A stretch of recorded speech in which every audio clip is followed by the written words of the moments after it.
This is the story of an ordinary student who dreamed of becoming the strongest in the world. He wanted to have the ability to resist any powerful weapons. Even though he trained every day to get stronger, he knows it was still not enough to achieve his desired ability. One night, after his training, he ran onto the road and unfortunately got hit by a truck. He immediately died but was reborn in another world with his memory intact. After seeing a girl who would become his sister, he soon realized that he had ended up in a world where people use magic. So he thought that this was a perfect world for his dream of becoming the strongest. He was named Cid, and after a few years, he immediately acquired great power, but he hid it to others. Even though he and his sister Claire were on training, he did not show how skilled he was. Every night, Cid attacked the evil groups of people in their area. During one of his operations, he saw a monster being imprisoned. He took it to his hideout to conduct an experiment to it. A month later, he succeeded in his experiment on the monster and he was able to remove the curse from it. This monster turned out to be a female elf. Cid told this elf that the curse was put on her by a devil cultists who planned to revive the great demon. Then he introduced himself as Shadow and he named this elf as Alpha. This was when their organization was formed, which they called Shadow Garden. And their goal was to save others like Alpha who suffered from evil curses and fight the cults. By Claire's 15th birthday, she would study as a student at Midgar Academy, but on the day of her departure, she suddenly disappeared from her room. Alpha led the search for Claire, as the other members immediately tracked down the place where she was taken. So Cid summoned the 7 shadows for the mission of saving his sister Claire. While the leader of those who abducted Claire was talking to her, he was not aware that the 7 shadows were attacking his colleagues. When he realized what was happening, Alpha fought against him. He swallowed a drug that made him stronger. He pierced his sword through the floor to escape, but he met Shadow on his way. The two of them fought. Since he was only beaten by Shadow, he used another drug that gave him great power. But it still did not work on Shadow's strength and he lost in their fight. After they rescued his sister, she continued to go to Midgar Academy. One day, Cid met his beautiful followers and they also bid their goodbye to him for the meantime. A few years later, at the age of 15, Cid also enrolled in the school where his sister attended. There he met his 2 friends, Skell and Poe. They had a bet that whoever among the 3 of them get the lowest score in the test that took place the other day would be punished. The punishment was to approach the princess of Midgar, named Alexia, and confess his love to her. Alexia was the most popular girl in their school. Unfortunately, no one among the guys who tried to court her had gotten her approval to become someone's girlfriend yet. When they saw the result, Cid got the lowest score among them, so he must do the punishment. In the afternoon after class, Cid approached Alexia and did this while his friends were watching from a distance. He pretended to be shaking and nervous, but he was expecting that Alexia would just reject him. To his surprise, it did not happen because Alexia suddenly agreed to be his girlfriend. Cid became famous as the students had their eyes on him when the news spread that Alexia was now his girlfriend. Alexia suddenly came to sit beside him and had their meals together. Alexia also invited him to join the fencing class. Because of her influence, she was able to include Cid in her class even though he was only from the lowest section. The teacher in this class was named Zenon and he was the man agreed by their parents to marry Alexia. This was the reason why Alexia decided to accept Cid as her boyfriend and pretended to be in love with him because she did not want to marry Zenon. She chose Cid because she thought he belonged to the lower class of people and she assumed that he could make him follow her commands with a small amount of money. And she was not disappointed because as long as there was money at stake, Cid seemed to obey her commands. As agreed, the 2 of them continued to pretend as lovers.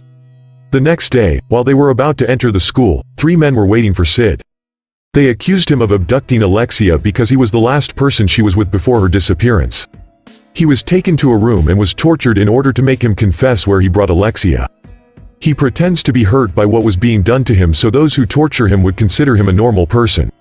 Alexia woke up and found herself tied to a bed in a prison. Then she saw a monstrous woman beside her. A man suddenly came there with injections to draw blood from her. He said he needed her blood for the experiment that they were currently doing. After torturing Cid, he was released in the afternoon, but there were still people following him on his way home. When he entered his room, Alpha was there waiting for him. They talked and Alpha gave him an update on Shadow Garden's operations. They knew that the abduction of Alexia was done by the cultists because they were after her blood. Before Alpha left, she asked Cid if he wanted her to eliminate those who were following him. A few hours later, Beta came to give an update on the operation that they would be doing. She also informed Cid that all the shadows were ready.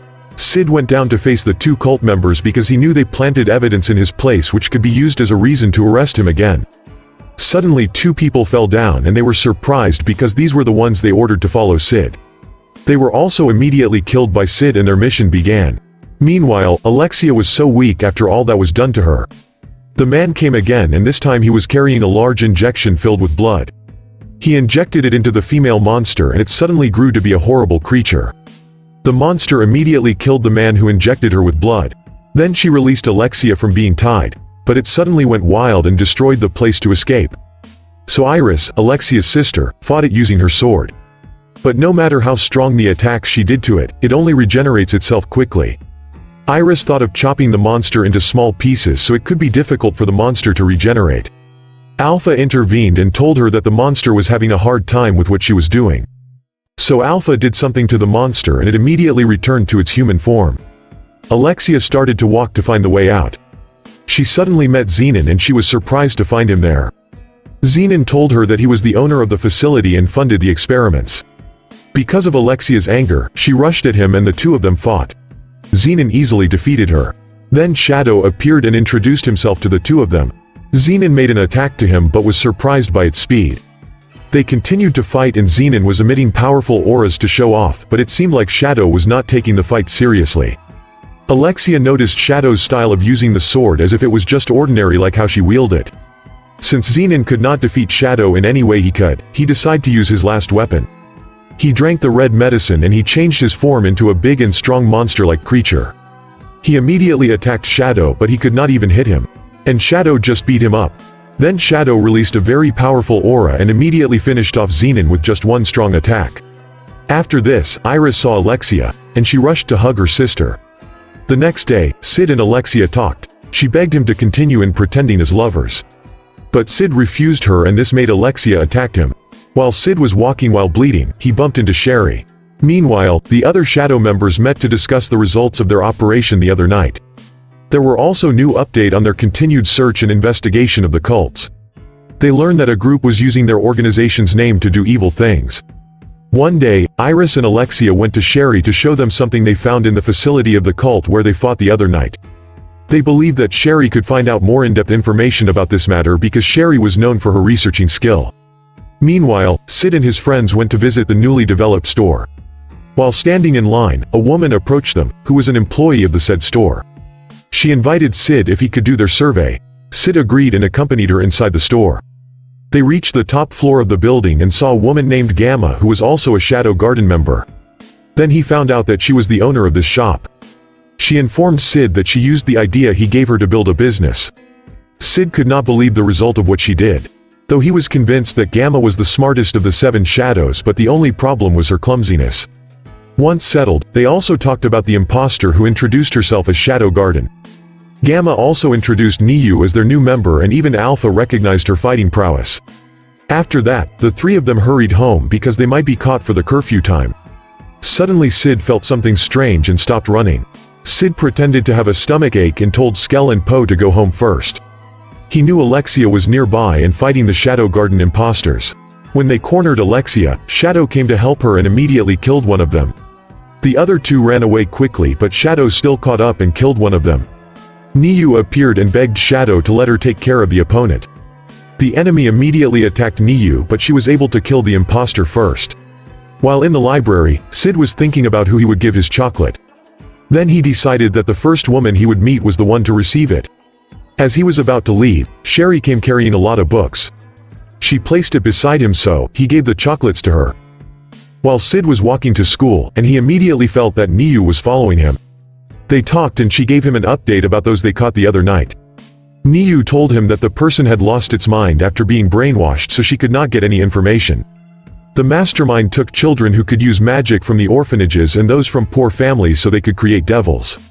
These imposters also used the name of the Shadow Garden to force the true members of the organization to reveal themselves.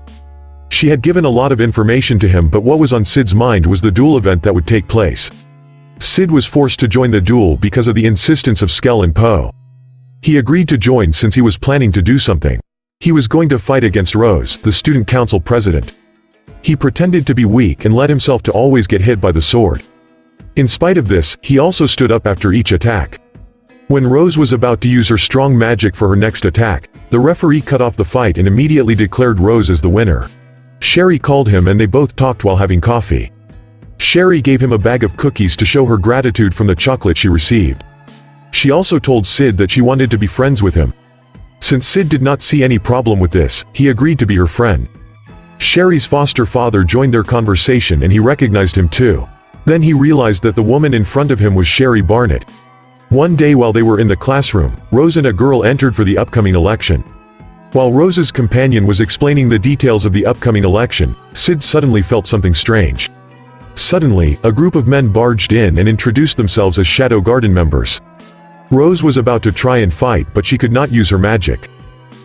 Suddenly a man attacked Rose, so Cid immediately pushed her, causing him to be hit by the sword.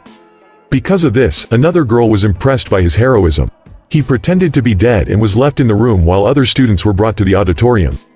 When no one else was around, he got up and healed his wound. While Sherry was studying the artifact, an enemy named Rex came in through the window. Sherry's guards, named Glenn and Marco, immediately entered and helped Sherry escape. They already knew that the enemies wanted the artifact, which was on Sherry's care. Cid was targeting Aang, killing the enemies he could see below. As Sherry walked to go to the room where the book with information about magic was placed, Cid secretly helped her so the enemies would not catch her. When she was about to fall down the stairs, he caught her and accompanied her in finding the book. When they found it, Sherry told him that the artifact used in their school that prevented the use of magic was the so-called Eye of Avarice. She added that she could stop it with the artifact she was currently studying. Sherry planned to get to the auditorium through the basement tunnel. She had a hunch that the Eye of Avarice was there because the students were gathered in that area. If she could activate the artifact she was holding near the Eye of Avarice, it would be stopped. But she left the things she needed in her room, so Cid volunteered that he would get her things for her. While Rex was looking for Sherry with the 4 assistants, Cid attacked them until Rex was left alone. Even though Rex was using his strongest magic, Cid was just beating him until he ended up in a room full of his dead comrades that Cid had killed. He was terrified by what he saw and Cid finished him immediately. Niu saw the dead bodies of Glenn and Marco, whom she also knew personally. When Cid came, she gave a report that the shadows had entered school and were just waiting for his order. While Iris Group was also outside the school, Cid asked her help in finding the things Sherry was asking for. When they completed collecting all of these things, he returned to Sherry. Iris Group could not take action because of the magic surrounding the entire school. Niu went inside the auditorium and pretended to be a captive. She would give a signal to Gamma's group, which was already above the auditorium. When she was done with the preparations, Sherry tried to activate the artifact and succeeded in doing so. She immediately went to the basement tunnel that led to the auditorium. While the leader of the Shadow Garden imposters was wondering that Rex had not yet returned. They were all surprised when they heard a gunshot. The enemies started shooting other students one by one. When Sherry arrived at the auditorium, she immediately used the artifact and the magic surrounding the school disappeared. When Rose felt this, she immediately rushed at the enemy and told the students to attack the others as well. The students rushed quickly and followed Rose's command. So the leader of the enemies ordered to kill the students. It simply took the artifact thrown by Sherry. Suddenly, Shadow and other members of the Shadow Garden arrived. While the Shadow Garden members were fighting the enemies, Rose saw this as an opportunity to tell the students to leave the auditorium. Sherry ventured to look for her foster father, but she noticed the gas leak. After a few seconds, the building burst into flames. While Gamma and other members were outside, they also noticed that the other school buildings were also on fire. This was done by the leader of the enemy, who also left after accomplishing this. The group of Iris was able to enter the school and help the students. She saw Rose and found out the whole incident, that there were 2 groups who introduced themselves as Shadow Garden and were currently fighting when they escaped. The Shadow Garden killed the enemies, and Gamma's group also got what they needed from the school. They were just waiting for Shadow to eliminate the leader of the enemy. The leader of the enemy took the books one by one in a room and burned them on the floor. Cid appeared to him and already knew that the leader of the enemies was the assistant principal of the school and Sherry's foster father, Lutheran Barnett. Lutheran started to tell Cid his past as well as how he met Sherry's mother, who was also a good researcher. When she saw the Eye of Avarice artifact, which she had been looking for a long time, she planned to give it to the government's care because it was a dangerous thing. But Lutheran did not like the idea, so he killed her, which until now Sherry still did not know about it. The 2 of them fought and Cid pretended to be defeated easily. But Shadow appeared and Lutheran used the Eye of Avarice on his body. It gave him great power, but no matter what he did to attack Shadow, he could not hit him. He used his strongest attack, but he was the only one who got injured. He attacked Shadow again, and he also told him that he had already arranged what he had to do. He wanted Shadow to be blamed for everything that happened and be recognized as the traitor of the whole world. Shadow replied that he did not care if he did it because the Shadow Garden never meant to take the road to be good or bad.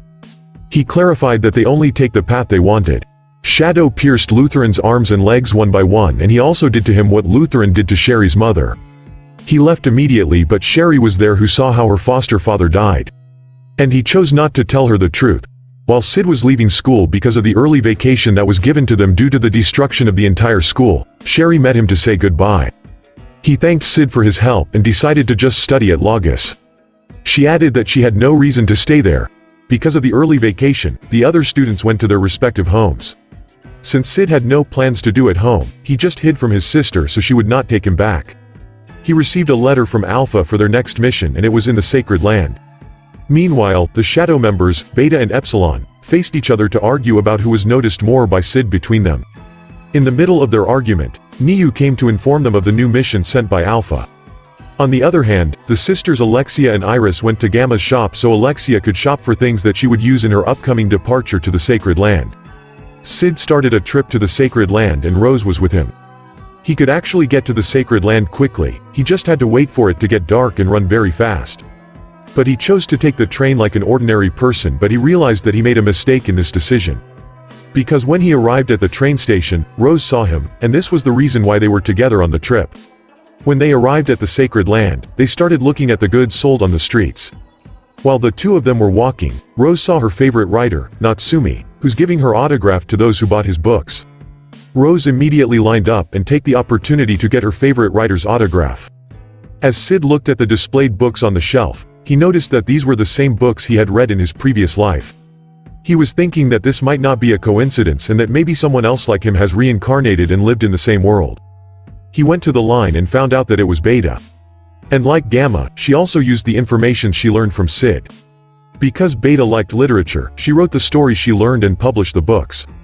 He thought that Beta was just getting an idea from those he shared to her, but it turned out she copied the whole story. Instead of an autograph, Beta put all the details about their next mission in the book. Alpha went to the cathedral and found the murdered body of Archbishop Drake. Other colleagues of the Archbishop arrived and they saw Alpha leaving and she was blamed for what happened.